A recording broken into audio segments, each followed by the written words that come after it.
Utah.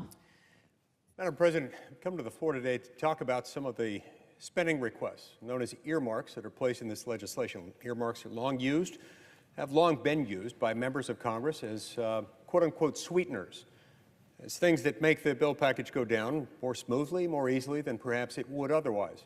Special interest give-outs, handouts to business entities, nonprofit entities, or otherwise, that individual members request, sometimes successfully. One of them involves a significant sum of $850,000, just shy of $1 million, to a left-wing organization known for publicly calling for the granting of citizenship to illegal immigrants, persons who have entered our country whose common characteristic that they hold in common, that unites them, is the fact that they entered a country unlawfully, in violation of our laws.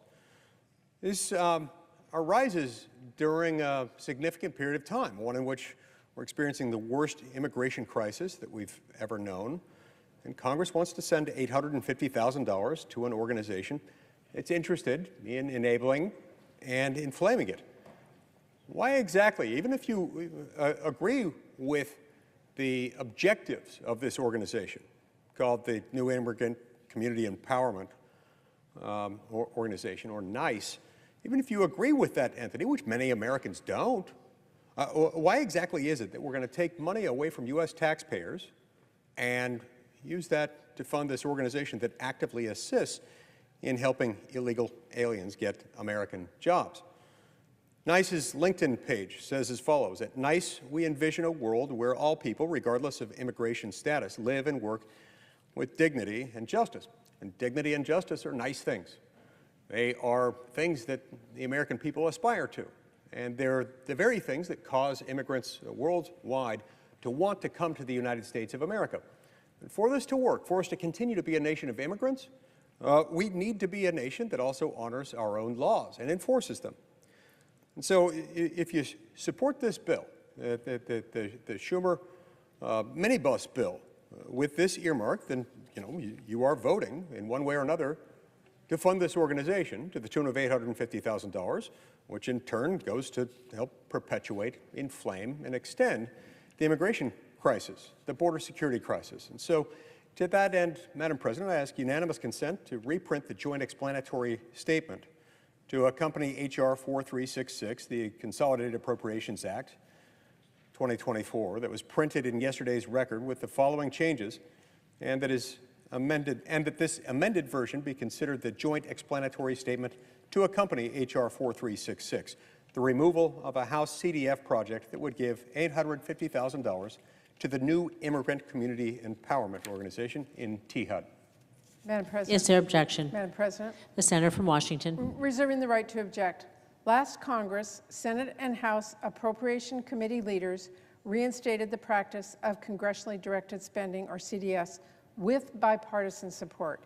CDS is one very important way for lawmakers to advocate for the communities they represent and they know best.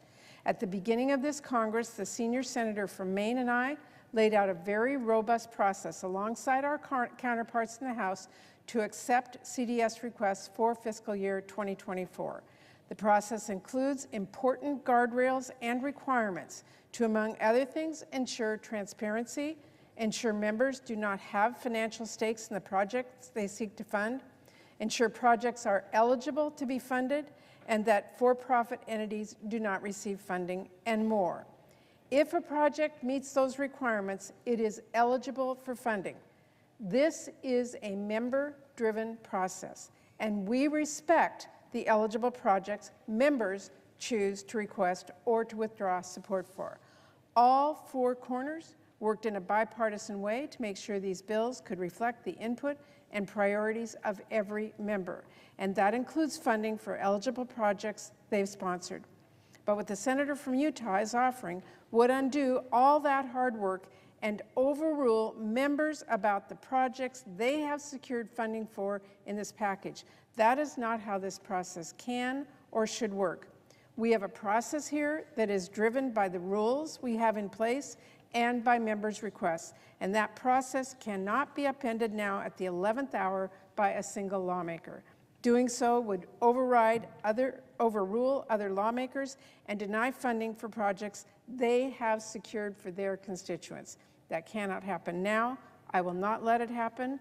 I object. Objection is heard. Madam President.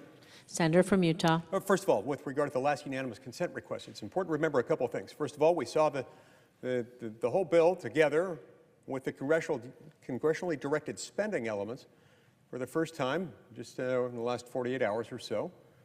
And so it's not as though this has been through a public process with debate back and forth. The essential element of any legislative body is that there is an opportunity to amend, to discuss, and to debate. In fact, that's been taken advantage of within the last 24 hours as another measure, a measure to remove something that has been characterized online as providing $1 million to fund BDSM sex parties.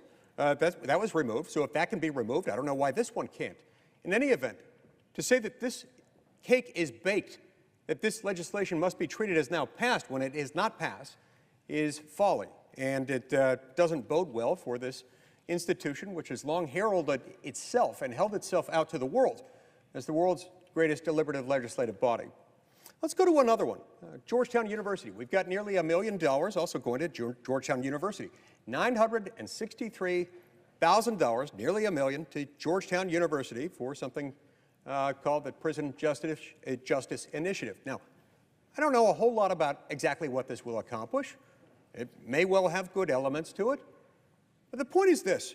Georgetown University is one of the wealthiest, not only one of the wealthiest universities on planet Earth, it is one of the wealthiest entities of any kind on planet Earth. Indeed, it has an endowment. Just its endowment alone is valued at over $3.2 billion. And this begs the question, why does it need to be subsidized to the tune of nearly $1 million by U.S. taxpayers? And to that end, Madam President, I ask unanimous consent to reprint the joint explanatory statement to accompany H.R. 4366, the Consolidated Appropriations Act 2024. It was printed in yesterday's record with the following changes, and that this amended version be considered the joint explanatory statement to accompany H.R. 4366, the removal of a House project that would provide $963,000 to Georgetown University for the Georgetown University Prison Justice Initiative in CJS. Is there objection? Madam President, The senator from I Washington. object. Objection is heard.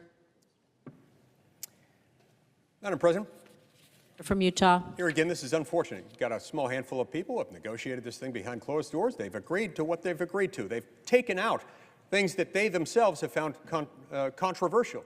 So apparently it's not the hermetically sealed chamber that it is purported to be and has been purported to be just moments ago by my friend and distinguished colleague, the senator from Washington. And yet we're told that the cake is sufficiently baked, not for their purposes, but for ours. When we want to make a change to it, when we even want to have a debate about it, we're shut down, we're told, sorry, no dice, that cannot happen. That's unacceptable.